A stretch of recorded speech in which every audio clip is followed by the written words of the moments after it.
Hey folks, welcome back to Tech and More Tech. I'm Carlo, and in this video I'm going to show you 10 cool smart home automations.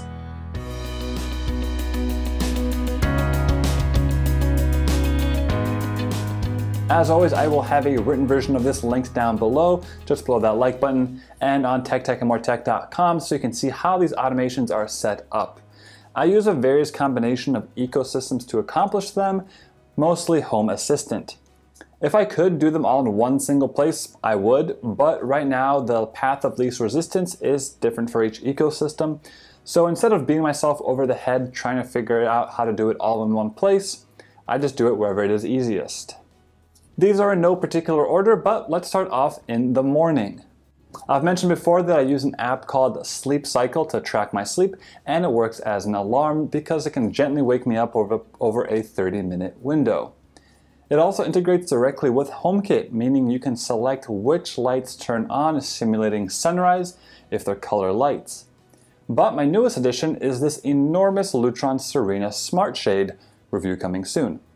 As my alarm wakes me up, the shade will also open up.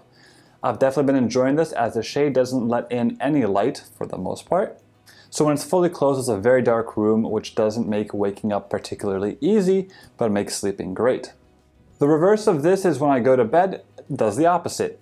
I have an NFC tag on my bedside table that activates the alarm app, which then in turn triggers the bedtime scene, turning off all the lights, locking all the doors, and closing the shades for a good night's rest. For those of you that work from home, have you noticed that laptop webcams kind of suck? Or rather, people's lighting is just so poor that you can't really see anything? Well, if you're like me and you have a bunch of smart lighting at home, you can solve that problem for yourself at least. By integrating Google Calendar into Home Assistant, whenever you have a meeting coming up, it can activate a scene.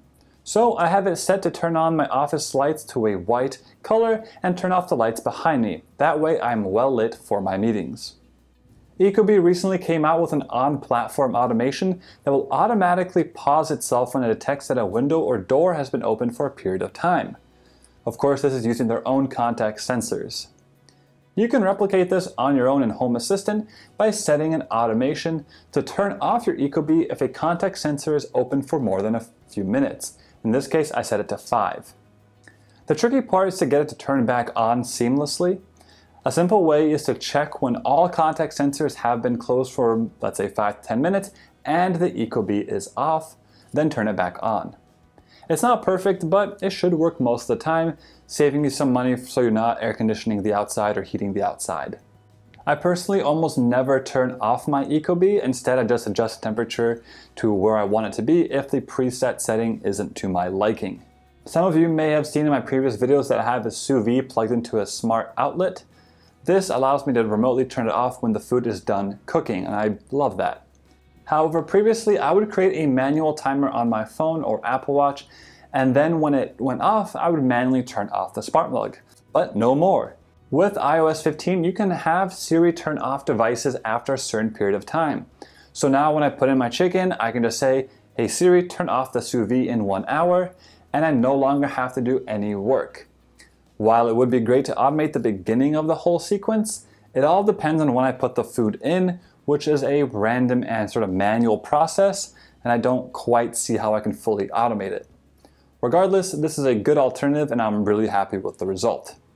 For those of you that have smart vacuums, these next couple are for you. First up is when no one is home for longer than 10 minutes, the vacuum sets off cleaning the house. Just make sure you don't have stuff all over your floor, obviously. This is a great way of getting your floors clean without being interrupted by the vacuum while you're home.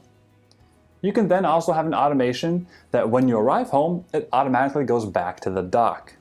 So if you're only out for 20 to 30 minutes, it gets some of the cleaning done, but we'll try again later.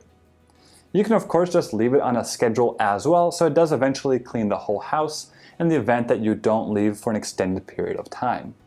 But let's say you don't leave your house a ton or for long periods of time, and you don't mind the vacuum running when you're home. No problem. But how about this? Whenever you have a meeting on your Google Calendar, the robot vacuum pauses, so it doesn't make noise while you're on a call. Admittedly, they're not super loud, but it can still be a nice little feature of your smart home. Whenever the vacuum is done and returns to the dock, you can get a notification on your phone to empty out the canister. Not necessarily the perfect solution, but it should work most of the time. Reed from Smart Home Solver has an alternative solution which involves turning a light nearby to red, letting you know to empty the canister. I've been rather disappointed at the lack of native security system automations in smart home platforms, considering we have all the necessary hardware to do it. Amazon, however, does have a similar feature called Alex Guard. This will use your Echo devices to listen for noises such as fire alarms or broken windows and alert you when it happens. It will also mimic your occupancy with turning on the lights on throughout the day so it seems like someone is always home. By default, you cannot trigger Guard mode by geolocation, meaning your location. In fact, it requires Guard Plus, which is a $5 monthly subscription.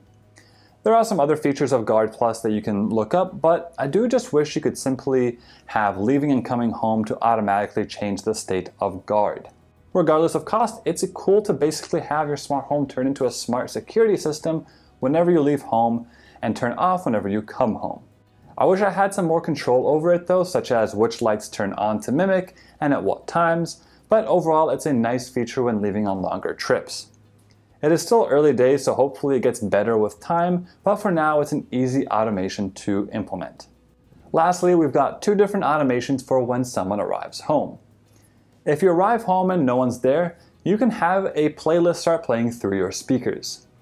This works best with Echo devices or Chromecast connected devices, as I wasn't able to get Spotify to play directly through my Sonos speakers.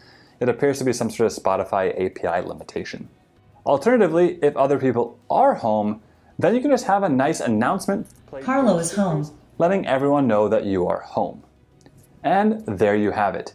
Some cool smart home automations that I use around the house, and hopefully they'll be useful to you as well, or they'll trigger some sort of creativity within you so you can come up with your own implementation of some of them.